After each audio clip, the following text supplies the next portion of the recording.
بسم اللہ الرحمن الرحیم. ہم سن رہے انصاف نامے کا 5واں باب. پچھلی نشست میں تونگری کے بارے میں اور تونگروں کی صحبت سے باز رہنے کے بارے میں سنا گیا تھا. تونگر وہ امیر لوگوں کہتے ہیں جنرلی. رسول صلی اللہ علیہ وسلم نے فرمایا کہ جو ہے تم تونگر کی جو ہے صحبت سے بچو, وہ جو ہے اس امت کے جو ہے مردہ لوگ. پھر پوچھا گیا کہ تونگر کیا ہے, تو اچھے کہانی اچھا پہننے کی جو ہے رغبت رکھنے والے اور جو ہے لایانی چیزوں میں جو مشغول رہتے ہیں, وہ ان کو جو ہے رسول اللہ نے تونگر فرمایا. اور امام غزالی نے جو ہے یہ بھی کہا ہے کہ ان صفات رکھنے والے اگر تمہیں سلام کرے تو جو ہے جواب نہ دیا جائے. یہ ہم نے سنا تھا. اور ایک روایت پڑھی تھی لاسٹ نشست میں کہ حضرت عمر بن عوف رضی اللہ تعالیٰ عنہ سے مروی ہے, کہا فرمایا رسول اللہ صلی اللہ علیہ وسلم نے, خدا کی قسم مجھے تمہاری محتاجی کا خوف نہیں, تم پہ غربت آ جائے گی اس بات کا جو ہے خوف نہیں, لیکن مجھے خوف اس بات کا ہے کہ دنیا تم پر کشادہ ہو جائے, دنیا تم پر کشادہ ہو جائے جیسے کہ کشادہ ہو گئی تھی تمہارے اگلوں پر, اور راغب ہو تم ان میں جیسا کہ وہ راغب ہوئے تھے, اور وہ تم کو ہلاک کر دے جیسا کہ ان کو ہلاک کر دیا. رسول اللہ کو جو ہے اس بات کا جو ہے یہ ڈر رہا ہے کہ جو ہے پھر سے جو ہے یہ امت کو جو ہے پچھلی امتوں کی طرح جو ہے دنیا ہلاک نہ کر ڈالے. تو وہاں پر محتاجی آئے گی, فقیری آئے گی, غربت آئے گی, اس بات کا ڈر نہیں ہے, وہ آئی تو بھی جو ہے, لیکن دنیا کشادہ ہو جائیں گی اس بات کا جو ہے مجھے ڈر ہے. آگے لکھ رہے ہیں کہ حضرت جیسا کہ اللہ تعالیٰ نے فرمایا تم کو فریب نہ دی دنیا کی زندگی اور تم کو دھوکہ نہ دی اللہ کے بارے میں. وہ دغاباز شیطان, بے شک شیطان تمہارا دشمن ہے, تو تم دشمن ہی اس کو سمجھے رہو.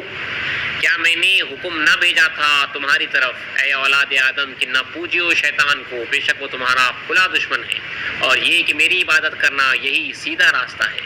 اور شیطان نے گمراہ کر دیا تم میں سے بہترین مخلوق کو, یعنی بہت ساری مخلوق کو, تو کیا تم عقل نہیں رکھتی. یہ قرآن مجید کی آیتیں ہیں. اور آگے اللہ کہہ رہا ہے کہ اور یاد کر ہمارے بندے ایوب کو جب اس نے پکارا اپنے پروردگار کو کہ مجھ پر ہاتھ ڈالا شیطان نے ایذا اور تکلیف کے ساتھ. اس کے آگے اور ایک قرآن مجید کی آیت ہے جہاں پہ رسول کو کتابوں سے کہا جاتا ہے کہ لقد رأى من آیات ربہ الکبریٰ, یعنی بے شک اس نے دیکھی اپنے پروردگار کی بڑی نشانیاں. یہ جو ہے سورہ نجم کی آیت ہے. یہاں پہ حضرت لکھ رہے ہیں کہ حضرت رسول صلی اللہ علیہ وسلم نے جو ہے اس آیت پر وقف فرمایا, ٹھہرے ہیں پڑھنے کے اندر. اس پڑھنے کے درمیان شیطان نے القاء کیا کہ یہ بت مرغا بلند پرواز ہے, ان کی شفاعت کی امید کی جا سکتی ہے. پھر اللہ نے فرمایا کہ اور ہم نے تجھ سے پہلے کسی رسول اور نبی کو نہیں بھیجا مگر جب اس نے کوئی تمنا کی تو شیطان نے اس کی تمنا میں کچھ ڈال دیا. بس ہوشیار رہنا چاہیے کہ شیطان نہ کسی رسول اور نہ نبی کو چھوڑا اور نہ ولی کو خدا سے پناہ لینی چاہیے. جیسے مراد ہے کہ ہم یہی سمجھتے ہیں کہ شیطان نے جو ہے وہاں پہ کوشش کی, لیکن چونکہ رسول مہدی اور جو انبیاء علیہ السلام ہیں یہ لوگ جو ہے معصوم خطا ہوتے ہیں, ان سے جو ہے کوئی خطا نہیں ہوتی. شیطان ہمارے اوپر جب حملہ آور ہوتا ہے تو ہم جو ہے اس میں جو ہے پھسل جاتے ہیں. وہ وہاں پہ اگر کچھ حملہ بھی کر رہا ہے تو جو ہے کیونکہ اللہ نے ان کو معصوم الخطا بنایا ہے, وہ جو ہے محفوظ رہتے ہیں. مگر وہ جو ہے کوشش کیا ہے, نہ چھوڑا ہے بلکہ وہ اس طرف بھی جو ہے کوشش کیا ہے, لیکن چونکہ آلریڈی اللہ کی طرف سے بائی ڈیفالٹ وہ محفوظ ہے, وہ خطا ان سے جو ہے ہو ہی نہیں سکتی, معصوم الخطا ہے. مگر جو ہے ولیوں کو بھی جو ہے اس نے نہیں چھوڑا ہے. امام مہدی موعود علیہ السلام بھی فرماتے ہیں کہ جو ہے خدا تعالیٰ کے راہ میں جو ہے 4 حجاب ہیں, 2 انسان کے بس میں ہیں اور 2 انسان کے بس میں نہیں. 4 حجاب, دنیا اور مخلوق, یہ انسان کے بس میں ہے, اسی لیے دنیا کو ترک کرو اور مخلوق سے عزلت اختیار کرو. اور 2 حجاب انسان کے بس میں نہیں ہے, نفس اور شیطان, چونکہ یہ دکھائی نہیں دیتی اسی لیے خدا سے پناہ. نفس اور شیطان کے فریب سے جو ہے وہ دکھائی نہیں دیتے نا, اس کا معاملہ مجھے معلوم نہیں ہوتا, اسی لیے اللہ سے ہمیں پناہ مانگنی چاہیے, خدا سے پناہ لینی چاہیے. آگے مراقبے کے بارے میں لکھ رہے ہیں کہ مراقبے کے 2 معنی ہیں. ایک وہ کہ مراقبہ محافظت کو کہتے ہیں اور وہ رقابت سے مشتق ہے.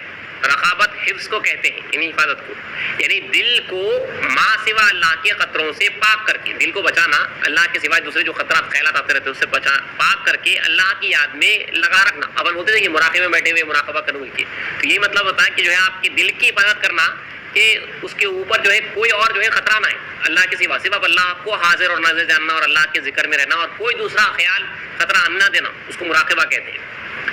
یعنی دل کو ما سوا اللہ کے خطروں سے پاک کر کے اللہ کی یاد میں لگا رکھنا اور اللہ کو اپنے پر مطلع دیکھنا. یہ وہاں سے اہم نقطہ دیکھیے کہ اللہ اب ہے, ظاہر ہے ہمارے اوپر, اللہ ہمیں دیکھ رہا ہے. یعنی یہ سمجھنا کہ اللہ حاضر و ناظر ہے اور ہماری ہر ایک حالت کو دیکھ رہا ہے. یہ بہت اہم ہے. دیکھیے اللہ, یہ آپ کو جب احساس ہو جاتا ہے کہ اس کی حاضریت کا, کہ خدا اب ہے اور مجھے وہ دیکھ رہا ہے, میرے ہر خیال سے ہر خطرے سے واقف ہے, تب آپ جب ایک دم الرٹ ہو جاتے.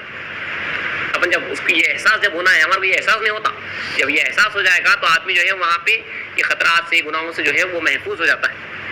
اسی لیے مراقبہ وہی کر رہے ہیں کہ اپنے آپ پر جو ہے خدا کو مطلع دیکھنا کہ خدا تعالیٰ حاضر اور ناظر ہے، ہماری ہر ایک حالت کو دیکھا۔ اس وقت بھی اب ہم بیان سن رہے ہیں، پڑھ رہے ہیں، کر رہے ہیں، وہ اس حالت سے واقف ہے، آپ تنہائی میں ہو یا جو ہے آپ محفل میں ہو، خدا تعالیٰ حاضر اور ناظر ہے۔ مہدی موعود علیہ السلام فرماتے ہیں کہ خدا تعالیٰ زمین پر جو ہے ایک کانٹے کی نوک کی برابر بھی جگہ نہیں ہے جس سے جو ہے خدا تعالیٰ جو زمین جو ہے زمین کا حصہ خالی نہ ہو، ایک کانٹے کی نوک کی برابر بھی جگہ جو ہے خدا سے خالی نہیں ہے، مطلب ہر طرف جو ہے اللہ ہی نے جو ہے گھیری ہوئی ہے۔ آگے حضرت لکھ رہے ہیں کہ یہ مراقبہ مبتدیوں کا ہے، یہ جو مراقبہ اسٹارٹرز کا ہے کہ اللہ کو حاضر اور ناظر جان رہے ہیں، اللہ کو یہ فیل کر رہے ہیں، آپ یہ تصور کریں کہ خدا مجھے دیکھ رہا ہے، مجھے سن رہا ہے، میرے ہر خیال سے واقف ہے، یہ مبتدیوں کا، بگنرز کا مراقبہ ہے۔ دوسرا مراقبہ مشاہدے کے معنی میں ہے، اب یہاں پہ وہ لوگ دیکھتے ہیں اور وہ رقوب سے مشتق ہے، یہاں اس لفظ سے نکلا ہے، رقوب نظر کو کہتے ہیں، یعنی خدا کی ذات و صفات کے جمال و جلال کے مشاہدے میں ایسا مستغرق ہو جانا کہ کوئی چیز یاد نہ رہے، اور یہ منتہی لوگوں کا مراقبہ ہے، یہ جو ہے لاسٹ فنا فی اللہ ہو جاتے ہیں ان لوگوں کا جو ہے مراقبہ، جب اللہ کو یہ دیکھتے ہیں، آپ صرف جو ہے آپ تصور کر رہے ہیں کہ جو ہے اللہ آپ کو دیکھ رہا ہے، اللہ آپ کو جو ہے سن رہا ہے، اللہ آپ سے واقف ہے، اس کے بعد جو ہے اللہ واقع میں آپ جو ہے اللہ کو دیکھتے ہیں، جیسا کہ مسلم وغیرہ کی حدیث میں مشہور ہے، دیکھیے جہاں پہ اللہ رسول صلی اللہ علیہ وسلم نے احسان کے معنی بتائے کہ تم بندگی اللہ کی اس طرح کرو جس طرح تم اسے دیکھ رہے ہو، اگر یہ نہیں کر سکتے تو اس طرح بندگی کرو کہ اللہ تمہیں دیکھ رہا ہے۔ تو ایک مراقبہ ہے جہاں پہ آپ اللہ کو دیکھ رہے ہیں یا آگے کے لوگوں کا، اگر یہ حاصل نہیں ہے تو کم سے کم اس طرح بندگی کرنا، آپ کو اس طرح نماز پڑھنا ہے، اس طرح ذکر کرنا ہے کہ خدا آپ کو دیکھ رہا ہے، یہ مبتدیوں کا، بگنرز کا جو ہے مراقبہ ہے۔ پر ظاہری اعمال کی ادائی دل کی پریشانی کے ساتھ ممکن ہے، ظاہری اعمال جو ہے اس کی ادائی جو ہے دل پریشان رہا تو بھی آپ کی ظاہری نماز ہو جاتی، مگر مراقبہ ابھی آپ کو یہ حاصل اگر ہونا ہے حضوریت بغیر خلوت باطن کے ہرگز ممکن نہیں۔ بس اے عزیز طالب حق کو چاہیے کہ ہمیشہ مراقبے میں رہے، مطلب جو ہے آپ کو اس بات کا خیال رکھے، ہمیشہ یہ خلوت میں رہنا اپنا دل، ظاہر ہم جو ہے آئے مسجد میں بیٹھ گئے خلوت میں سمجھ رہے ہیں، لیکن دل جو ہے اندر پریشان پھر رہا انہیں خلوت میں نہیں ہے، تو آپ کو یہ حاصل ہونا ہے تو یہ دل بھی جو ہے آپ کا تنہائی میں آنا، ظاہر کے ساتھ ساتھ جو ہے یہ دل بھی تنہائی میں آنا، یہ خلوت یہ ہے کہ اللہ کے علاوہ کوئی داخل نہیں ہونا یہاں پہ، اللہ کو حاضر اور ناظر جاننا۔ حضرت شیخ مصطفیٰ گجراتی رحمۃ اللہ علیہ فرماتے ہیں کہ اس راستے میں دو چیزیں لازمی ہیں، ایک خلوت اور ایک خاموشی، اس راستے میں تو خلوت اور خاموشی دونوں ظاہراً اور باطناً بھی ہونا، ظاہر بھی آپ خاموش ہیں تو باطناً بھی خاموش رہنا، مطلب باطن وسوسے چل رہے ہیں تو باطناً آپ جو ہے باتیں کر رہے ہیں اپنے آپ سے، اور جو ہے ظاہراً اب خلوت میں، پھر باطناً بھی جو ہے خلوت میں رہنا کہ اللہ کے علاوہ کوئی نہیں، صرف تنہا آپ رہنا، ظاہراً بھی اور باطناً بھی۔ تو وہی کہہ رہے ہیں کہ مراقبہ بغیر خلوت باطن کے ہرگز ممکن نہیں۔ بس اے عزیز طالب حق کو، یعنی جو اللہ کا طالب ہے اس کو چاہیے کہ ہمیشہ مراقبے میں رہے، ہمیشہ اس تصور میں رہے کہ خدا حاضر اور ناظر ہے، اور جو کچھ معاملہ اور خواب دیکھے مرشد سے عرض کریں اور اپنی خودی پر مغرور نہ ہوئے، مطلب آپ جو کچھ اس راستے میں جب ذکر فکر کریں گے اور آپ کو جو کچھ کے معاملات نظر آئیں گے اس کے اوپر جو ہے آپ مغرور نہ ہونا ہے کہ آپ کو یہ دکھ گیا، آپ کو وہ دکھ گیا، بلکہ آپ جو ہے عاجزی اور انکساری کے ساتھ جو ہے بھی کچھ بھی حاصل نہیں کرا، یہی سوچتے آپ کو آگے بڑھنا ہے۔ اشعار کا ترجمہ ہے کہ اے اپنے آپ کو دھوکے کی نیند میں سلائے ہوئے، اپنے لیے قوی بنیاد رکھے ہوئے، تو ہمیشہ اپنی خودی کے اطراف ہی تنتا رہتا ہے اور پھر معرفت کا دم مارتا ہے۔ آئینے میں تو نے ہمتا کو دیکھا ہے اور سمجھتا ہے کہ خدا کو پہچانا ہے۔ آدمی کو جو ہے کئی دھوکے ہوتے ہیں اس کے اندر، کس طرح کے دھوکے ہوتے ہیں کہ وہ کیا کیا دیکھتا ہے، مراقب اس میں خوابوں وغیرہ میں جو ہے اس کو کافی دھوکے ہوتے ہیں، اسی لیے جو ایک رہبر کی لازماً ضرورت ہوتی ہے۔ کس طرح سے دھوکے ہوتے ہیں یہ آگے لکھ رہے ہیں کہ چنانچہ امام غزالی رحمۃ اللہ علیہ فرماتے ہیں کہ شیطان اہل اللہ کے پاس آتا ہے، اللہ والوں کے پاس آتا ہے کہ ان کو دھوکہ دے اور ان سے کہتا ہے کہ اے اللہ کے مخرب، اے مخلوق کے بہتر، یہ اس کو وسوسے آتے ہیں، اے مخلوق کے بہتر، کیا تو اپنے رب کی ان کرامتوں اور ان عطیات اور قرب و انس کو نہیں دیکھتا ہے، اور کیا تو اپنے رب کے الہامات کو نہیں دیکھ رہا ہے کہ تجھے اہل معرفت کا کلام اور اقسام ارادت کے دقائق یعنی باریک باتیں عطا فرمایا ہے، کیا ایسی باتیں خدا کے مقربین اور دوستداروں کے سوائے کسی دوسرے کو عطا بھی ہو سکتی ہیں؟ بس اگر تو اپنے خدا سے آرزو کرے گا تو تیری آرزو بر لائے گا، دیکھ تیرا قرب خدا کے ساتھ کیسا ہے اور خدا تجھ پر کیسا مہربان ہے، بس بے شک تو اگر اللہ کی قسم کھائے گا تو تیری قسم کو رد نہیں کرے گا۔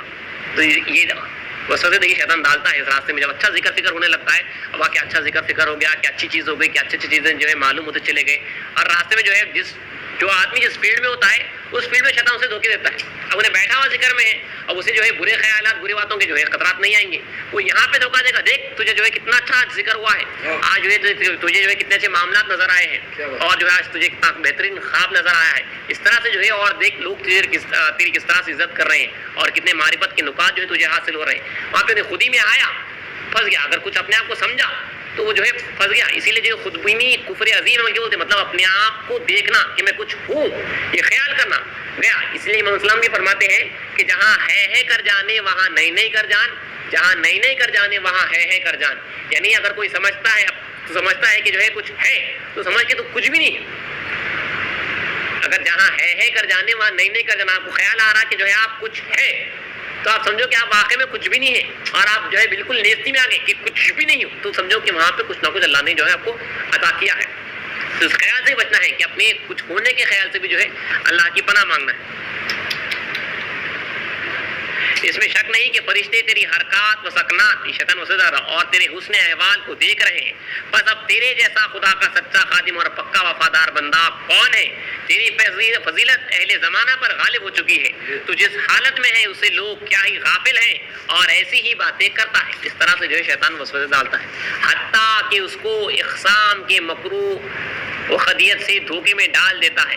بس اگر اللہ تعالیٰ اپنے فضل و رحمت سے اس کو بچا لے تو اپنے دشمن کے مکر سے واقف ہو جاتا ہے، اور قرب خدا کے سرا پردوں تک عروج پا سکتا ہے، آگے تک بڑھ سکتا ہے، اور اس وقت استدراج کی آفتوں کی گہرائیوں سے نجات پاتا ہے.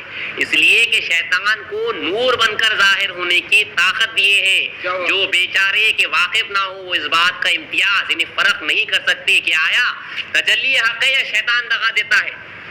اتنا بھی جو ہے اللہ میں دیکھیے وہاں تک ڈھیل دے کے رکھے ہیں کہ اب وہ نور بن کے بھی جو ظاہر ہوتا ہے، واقعات ہے آگے بھی کہ اب وہ سمجھنا ہے کہ یہ اللہ کا نور ہے یا جو ہے یہ تجلی حق ہے یا جو ہے شیطان کا دھوکہ ہے. بس اس وقت اس کو چاہیے کہ فوراً لاحول بھیجے. اگر حق کی تجلی ہے تو متغیر نہ ہوگی، بدلے گی نہیں، ہٹے گی نہیں، اور اگر شیطان کا نور ہے تو برقرار نہیں رہے گا. منقول ہے کہ ایک روز یہی ملعون لگام ہاتھ میں لیا ہوا راستے سے جا رہا تھا. سلطان العارفین بایزید بسطامی رحمۃ اللہ علیہ کی نظر اس پر پڑی. آپ نے پوچھا کہ کہاں جاتا ہے؟ جواب دیا کہ اس کو مغروروں کے منہ میں لگاؤں گا. شیخ نے فرمایا کبھی میری طرف بھی آیا ہوگا؟ کہا تجھ جیسے ہزاروں میرے مند میں چل رہے ہیں. اس مقام پر فقط اللہ کی عنایت درکار ہے. اکثر کام مشکل ہے، راستہ باریک، رات اندھیری اور گھوڑا لنگڑا ہے. افسوس پیر ہدایت رہنما، افسوس نسل عنایت دستگیر. بس سوائے عنایت الہی کے پناہ اور چارہ نہیں ہے. اللہ چاہ تو آگے جو ہے انشاءاللہ کل نیچے پہ پڑیں گے.